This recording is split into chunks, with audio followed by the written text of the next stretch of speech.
Greetings, Kidmin leaders. Welcome to the Elephant Room Kids Edition.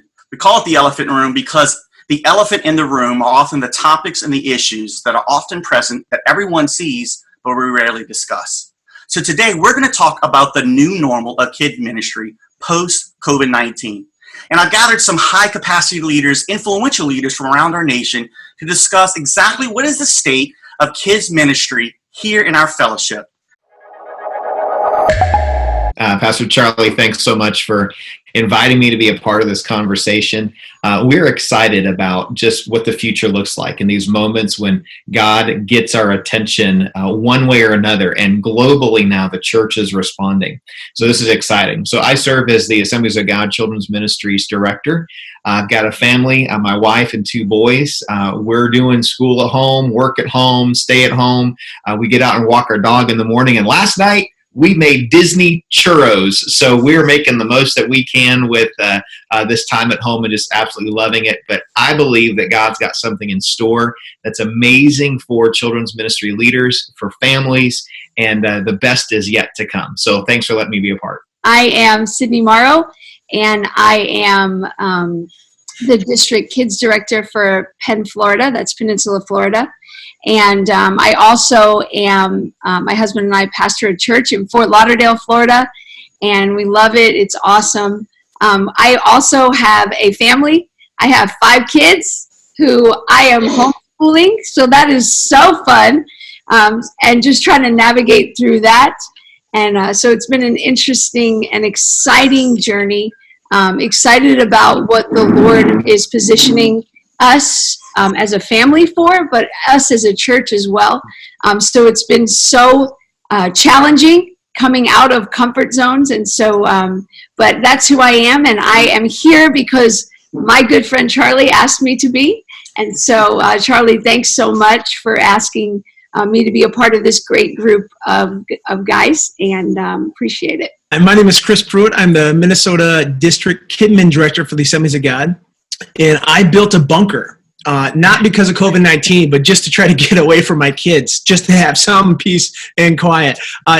No, it's been an amazing time at the Pruett house, doing school at home now. And so this is the quietest place that I could find in the house. And I am just honored to be here with you guys today.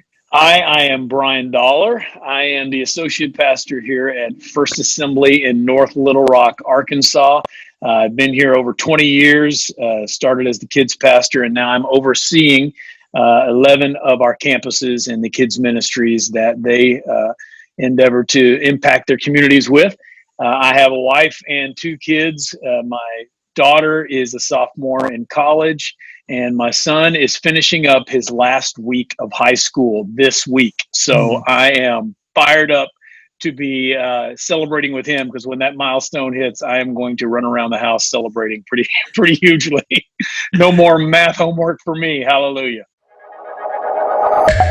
What are some principles, some things, and some trends that you are seeing amongst our local district and national fellowship, among just kids ministry, the culture of what's going on that since the virus has started, that is now shaping our kids ministry approach? And what are some things that our leaders need to see and know so that we can be effective in discipling our kids for the next generation? I think this virus has really made us stop and pause and reevaluate how we do ministry. And I was a kids pastor for over 13 years, and forever I thought family ministry meant I'm going to just do my thing and then give a parent handout, and that's family ministry. And I think this virus really has caused us to say we have to leverage the influence of parents like never before. And there's a resource that I'm going to reference a couple times, but Mark Holman's Faith at Home. I know the national office with True Fire, the heartbeat is to say, how can we leverage the influence of parents? Mark Holman says this, that kids pastors and youth pastors have about a 25% chance to be the primary spiritual influence in a person's life. A grandparent has a 30% chance to be the primary spiritual influence in a person's life. A senior pastor, 50% chance, but a parent has an 80% chance to be the primary spiritual influence in a person's life. And so I think this pandemic right now has really forced us to pause and to say, we need to put more responsibility, more resources towards equipping parents to be the primary spiritual champions of the home and helping raise this next generation more than ever before. Chris, I couldn't agree with you more. And I think the one thing as far as the new normal is there's an awareness that it can be done. I think up to this point, there were pockets of people who would say, man, if they don't come on Sunday morning, there's no way I can reach them. There's nothing that I can do. And instantly, like almost overnight, every church realized I can do something. I can share a video, or I can create a Zoom call, or I can do something with the kids. And so I think the new normal, if it doesn't include an ongoing digital footprint into the home, at least there's an awareness that it can be done. And I think that's a huge piece of where we are. It's not only the family, but think about the impact now for what does it mean for traveling sports teams that, you've got kids that don't show up. What about kids from split homes that have shared custody, that maybe one of the parents shows up every single week, but the child doesn't? Well, now you've got a mechanism, a tool, and a skill set on how you can continue to reach those people. So I absolutely agree 100% that the home outside the walls of the church is part of the new normal. What I love is the fact that so many of our older generation kids ministry leaders who've been doing this for a long, long time, that had, for whatever reason, they had resisted embracing the digital tools that we have at our disposal. A lot of them felt like they just couldn't do it because, it was challenging and it was new, but this forced them into it. And suddenly I'm loving all of the positive testimonies that I'm seeing of some of our 50-somethings and even 60-somethings that are in children's ministry leadership who are trying new things and are actually doing well at it and accomplishing a lot of the technology that they feared prior to this. And so I love the fact that it gave an opportunity for people to step into their fear, conquer it, and embrace some of these tools that really are native to our kids, but to some of the leaders, they were resistant. And so I love seeing those positive stories of how now they can't wait to figure out the next way to engage with their kids digitally. And I think that's going to be a very big thing that moves the church forward. Even just the first weekend after this happened, just seeing how the embracing of innovation that took place of our children's ministry leaders, I'm pumped to see where this takes us.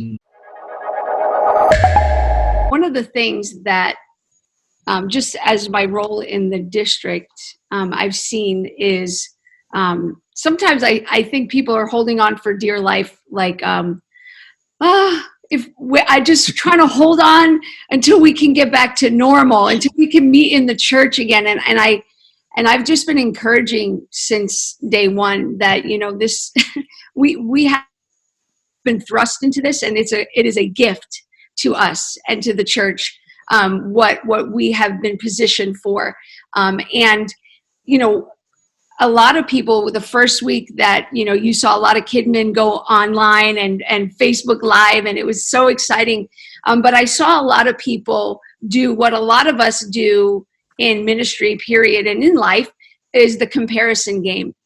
Is, oh my gosh, I could never do what Brian Dollar does. I could never do what this guy does over here. Oh my goodness, they have such tools. And one of the things that I'm beginning to see is the church, the Kidmin world, link arms in incredible ways. And I believe so strongly in team, that everything is better in team. And I think you said it last week on a CMN conference, Mark, or a call, that you said that ministry happens best in the context of teams.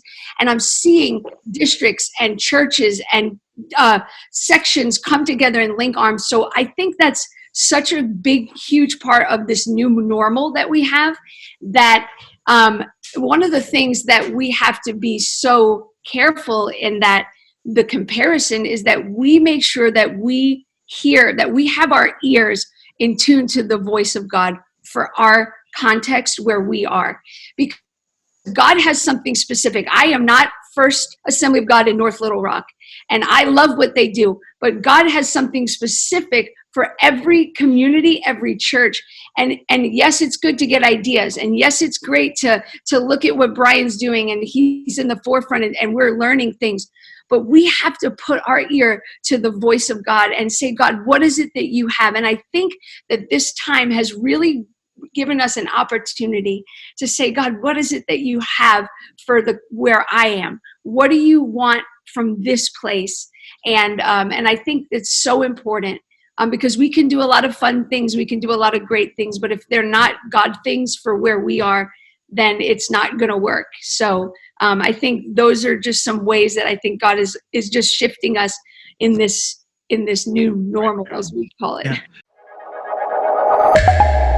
One of the other things I think is part of the new normal is I think we're going to see a surge in innovation at the local level.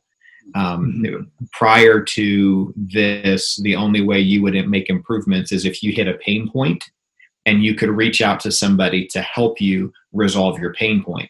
Well, now everyone has the same pain point, but you're watching people's services and you're saying, hey, how do they do that? So you're innovating based on ideas more than just innovating based on where you've hit a roadblock.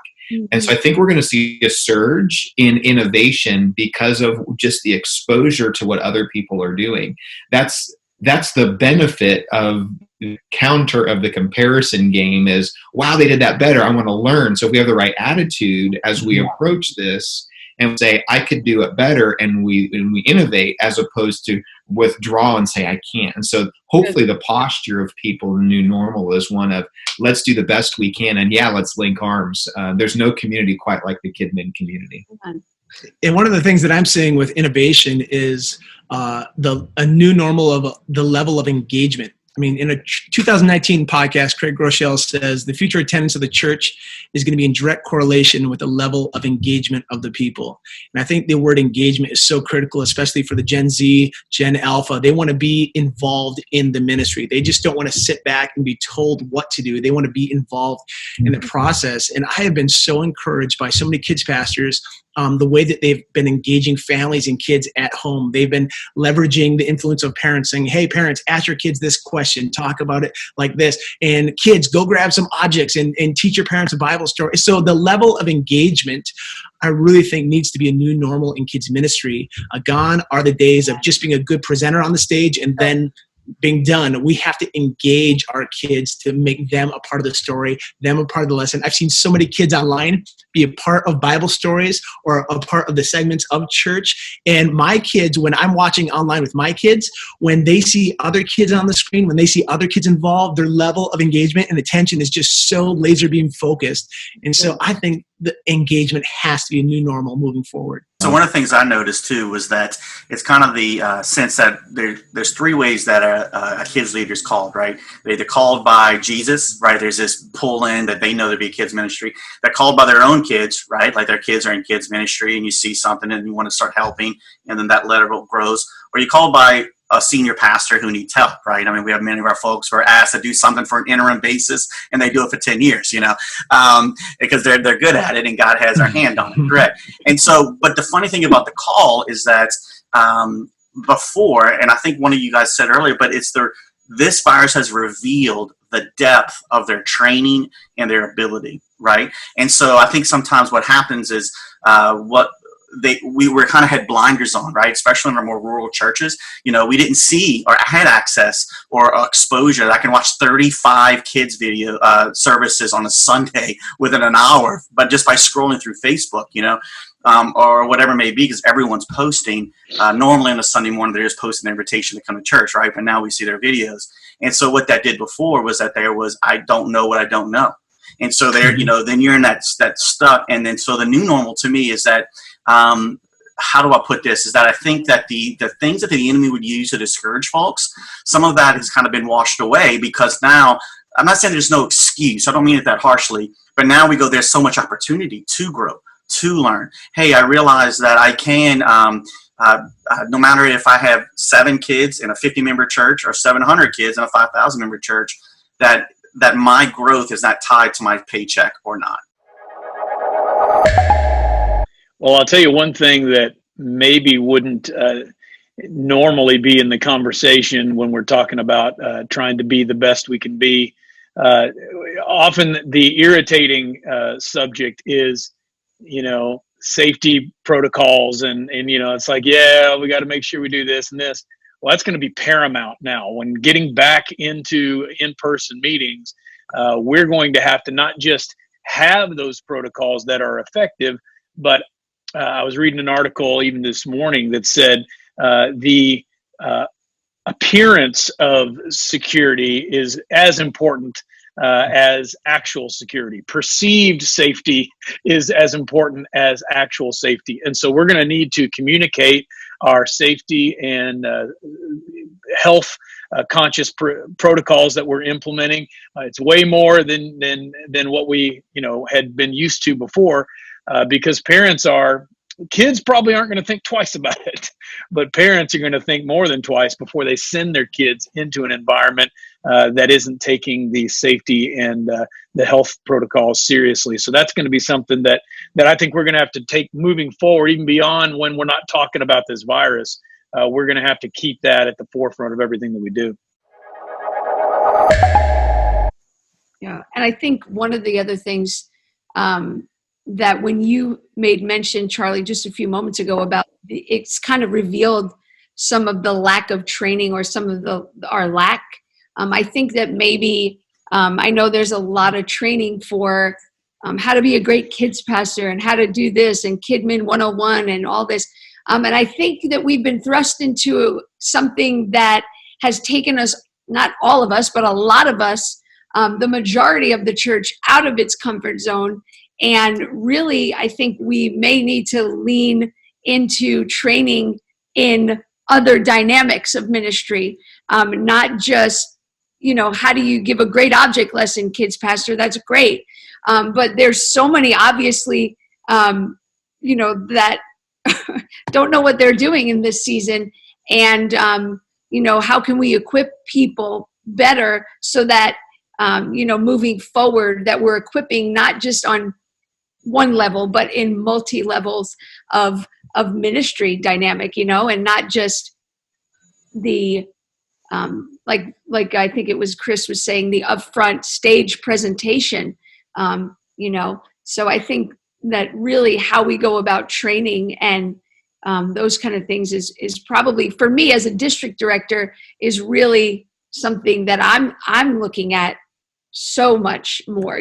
What does that look like in the context of where I'm at? So.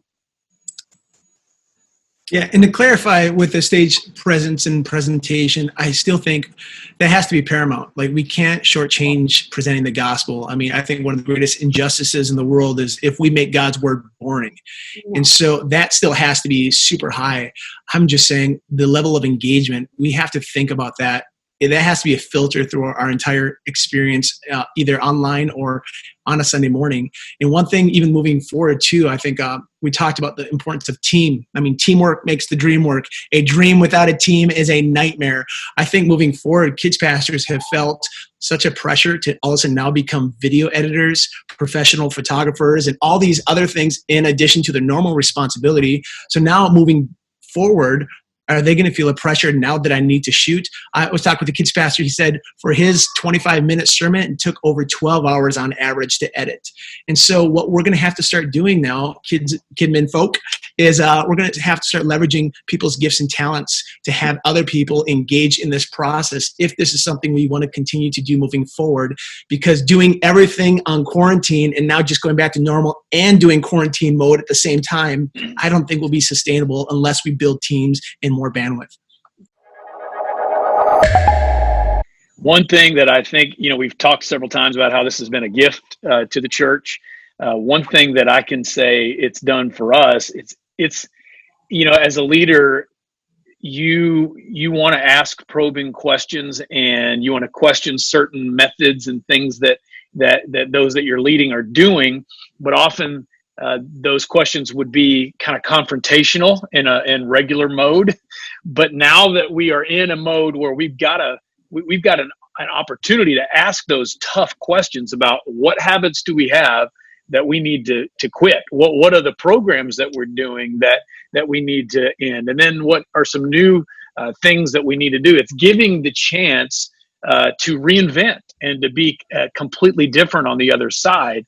We didn't see this coming, but God certainly did. It didn't take him by surprise, and so we can lean on the Holy Spirit for inspiration on how we can take our ministry that maybe we thought was hitting on all cylinders before, but this has kind of revealed some gaps that we had, and we can let the Holy Spirit empower us to be able to kind of emerge on the other side of this crisis with systems in place that maybe we had neglected to establish, because we got kids every weekend, and so we can let that do the ministry for us. This has enabled us to find those gaps and really for free ask the tough questions that normally would be confrontational, but now are just conversational because we got to talk about it. Brian, your staff is very tight, very forward thinking at your church. I'd love to hear some of those kinds of questions or things if you're able to talk about. I'd just love to have you kind of unpack specifically, pull back the curtain a little bit and show us, what's been happening at North Little Rock there. Well, I mean, certainly we're asking what do we need to stop. One of the things that is can be looked at as a negative.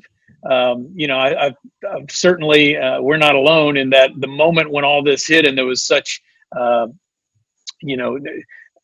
future was unknown.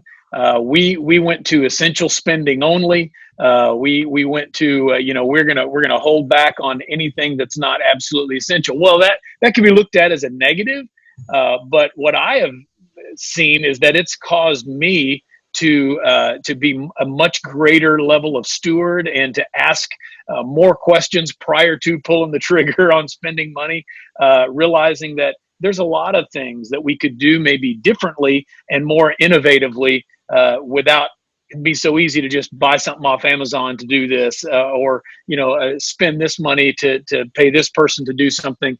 It's really caused us to look at our overall budgets and said, how can we allocate what may have previously been toward programming and more towards now personal ministry. I can't tell you how many bags of groceries that we bought and delivered to people when normally that may not have been something that was on the forefront of our mind. That now is what people need. And so getting us to stop doing what we've always done and instead start figuring out what are the needs that people have and how can we creatively and innovatively meet those needs. There's a long list of those things that we're continually making. We're not done. And really this week, if I had this call on Thursday, I'd be able to give you several of the long list that we're going to compile from meetings that we're having this week as we're looking to reopen and what is it going to look like when we get there and all of that. So really it's an ongoing conversation that we just never stop having during this time. Yeah, I think the key is to have the conversation, be forward thinking to go, okay, if my hands were full before this and I'm now going to, I dropped the virus situation made me drop one hand of programming as far as in the thing. And so, which allowed me to pick up appreciation for people, my teens, goodie bags that we dropped at families, all these little cool, awesome things people were doing, calls and texts and phones that we didn't do before. So now I filled that hand up with this. And so now I'm about to go back in the church. I have to pick that up. That means I have to drop something with the other hand, or I'm dropping something, And so I think that evaluation of what do we, not saying necessarily drop, but what do we trade off? I would say two things, an adjustment, and it's really what I'm hearing from all of you guys, is that you can't do this. We can't do this by ourselves. It doesn't matter what level, district, national, local ministry, what size, what type, rural, urban, or suburban, is that we were not called to do the work. We were called to equip the good people to do the work that Ephesians tells us. And so are we doers for a season, or are we developers for a lifetime? And I think that's kind of the key. So leaders, what I would say is to do a personal evaluation. What are the things that you They give you passion that does not take from you. And obviously you can start there. The things that are dread for you, but that drain you, but have to be done. Guys, first thing I would say is to go find folks that don't drain them. So if you have a video editor and it takes you 12 hours and it kills you at the end, find someone that takes an hour and they'll do it every day, whatever. That's an example. And then I think as we go further in leadership, then we start finding the things that we love that we still don't really have to do, but we can give away to other people who love them. And then we are managing people as much as we're managing tasks. And the task that we're doing is the business of people. So I would say that's the biggest adjustment.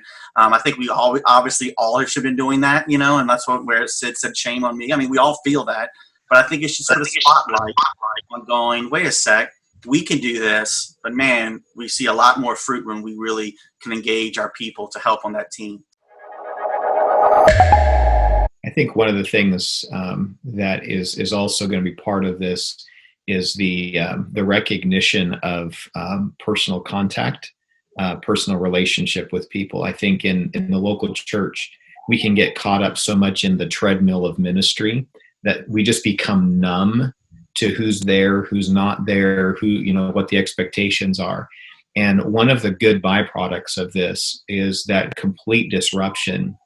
And the fact that it was a negative disruption, that people were sick and we didn't know what was going on, people started reaching out to families, life groups and small groups began to take on a whole new level of care.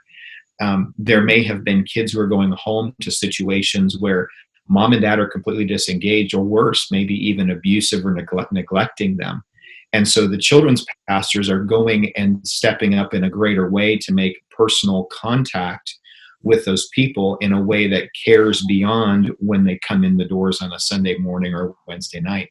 And I think that's one of the key pieces of this is how do we build the framework for the body of Christ to care for the body of Christ when they're not there. And I think this disruption has brought that to the forefront because it's put us all in this area of isolation. And we may not even have realized that life happens from Sunday noon till Sunday at 9 o'clock in the morning.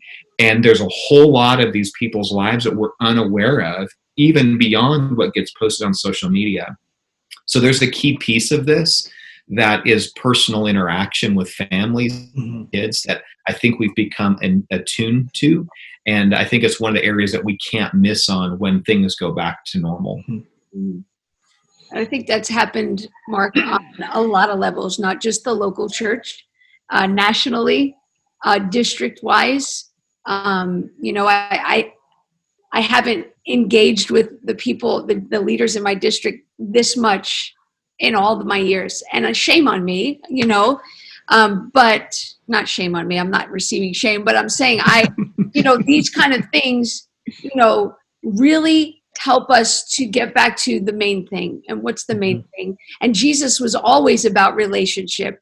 He was always about discipling the people that were closest to him and those that weren't even, and so, I've been able to have, re-engage in relationship that I've had, but haven't been able to, foster really well over the years. And so it's been really neat to be able to, hear the hearts of people. And I think that's so important because ministry is not just a machine that we get to do, and we go and we're like robots and we do this and, people are the reason why we are in ministry. And we can't forget that. And not just surface, but the real, like, what are people dealing with? How are people? How are their families? We know the statement that people don't really care how much you know until they know how much you care. And we say that, people say that, but it's the truth. And so I just wanted to, piggyback off what you said, Mark, but it's so true. Well, one resource I would recommend for kids pastors, leaders moving forward is a book called The Power of Moments. During this tragedy, this pandemic, I think there's been a lot of heartache, a lot of hurt, a lot of also missed celebrations. There's been people that have missed opportunities to gather for funerals. There's been people that have missed opportunities to gather for weddings, for graduations, like I said earlier, also birthdays. I mean, so what would it look like for the church as we read this book, The Power of Moments, to just dream a little bit. And what could we do to celebrate those massive milestones as a church? What could we do to say, hey, if you had a birthday during COVID, come to the church. We want to celebrate your life. Every life matters to God. What would it look like to have a Sunday where we honor people that have passed away, that were not able to have funerals? So I think the church could really step in and help celebrate during this really tough season of loss. Well, Chris, I was going to use The Power of Moments, and because it's such a powerful, so maybe that's just 2 votes for the same book. Sure. Chip and Dan Heath, who wrote that, Dan just released another book called Upstream, which I haven't read yet, but I'm anxious to read it, because it's this idea that you're sitting on a hillside having a picnic, and you hear a splash in the river behind you, and you look, and there's a kid going down the river and splashing, and you run in to rescue the child. And just as soon as you pull the child out, you hear another splash. And so you and your friend are pulling these kids out of the river, and all of a sudden your friend gets out of the river and leaves, and you're still pulling kids out. You say, where are you going? He says, I'm going upstream to stop the guy who's throwing kids in the water. It's this idea of stopping problems before they get to be too big. So I've not read the book yet, but I'm anxious to read that. If I could recommend a second resource, which I can't because I can only do one, but the second one would be Families and Faith, by Vern Bengston, which is like a 50-year longitudinal study of the impact of families on faith formation. If I could recommend a third resource, which You're not allowed, but you're going to. I can do one. It would be Start with the Heart by Kathy Cook. Incredible resource. Since I can only do one, I would recommend The Power of Moments by Chip and Dan Heath, which Chris already mentioned. So I'm just kind of going along the line of when we look at our church and we look at the programming and the things that we currently do. I recommend, it's a book by Simon Sinek, is old, Start with Why. Because when I look at things that we do in our church and I think, why do we do that? But why? And if somebody can't give me an answer that's, that has some substance, why do we do that? Well, because we've just always done that. That's what we've always done. We've always gone to this event, or I think that when we're looking at coming back together, saying, what is it that we're going to look like? We have to start with the why. Why do we do the things that we do? Why do we exist? Why are we here? So that would just be one resource that I would recommend. Start with why. A little bit of a different direction, and rather than a philosophical resource, a very practical right now resource. And that is, a lot of people are seeing their kids camp, their VBS kind of dissipate in front of their very eyes. And so those large group things that we have leaned on for a lot of years won't be able to happen this summer in a lot of situations. And so my buddy, Josh Denhart, at kidminscience.com, he created a really great do it at home Vacation Bible School family experience called Faith Lab at Home. Kidminscience.com. That is where you can go to get that, and it's really awesome. It involves the whole family. It's very practical, hands-on. I think it's going to create a lot of moments for families because even parents are excited to do some of these hands-on experiments that he has, and they're real easy. And if I could recommend a second resource, I'm only doing one, but if I could, right now at High Voltage Kids, we are doing a Massive deal because I know coronavirus has jacked up a lot of budgets at churches. Mm-hmm. And so we're doing 7 curriculum series for the price of 1 in our Super Spring Bundle. So if you go to highvoltagekids.com/Super Spring Bundle, you can buy 1, get 6 series free. So that's a pretty good deal. We only have 70 something of them left. So get there as fast as you can. Love it. With as we've been talking about kind of this whole reinvention of children's ministry, I do want to just make you aware that the Assemblies of God Church Multiplication Network, Acts 2, which is church revitalization, recalibration, children's ministries, youth ministry, and the Bible Engagement Project, all of these different offices of the Assemblies of God came together to answer really one question, which is, how do we partner with churches who are rethinking the welcome back experience? And so really beginning this week at covid19.ag.org, there'll be a series of resources available with videos, with questions, with ideas, with all different kinds of things that you can use for your church, because not every church has the same level of need during the season. And so we've provided a template or a series of journeys, pathways, if you will, that you can go to help welcome people back. And part of that is our Office of Public Relations is also working on a Welcome Back campaign.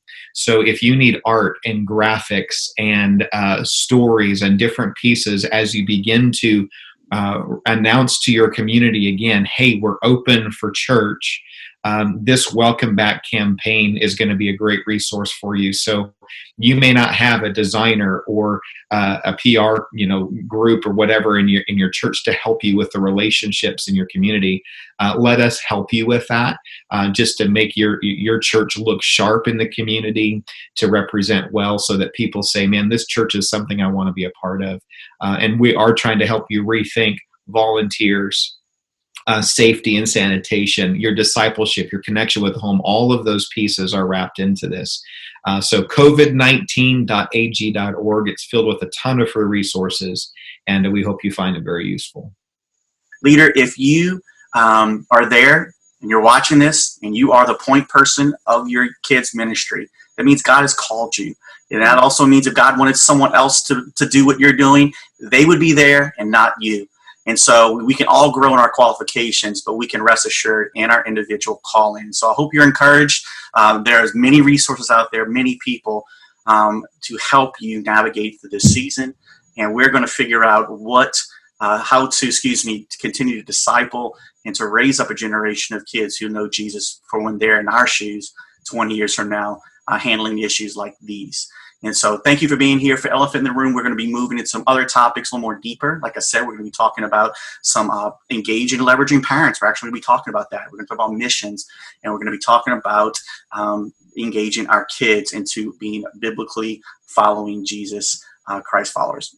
And so that it makes sense, but you follow what I'm saying. Anyway, guys, God bless. Thank you for joining us, and we hope to see you again shortly.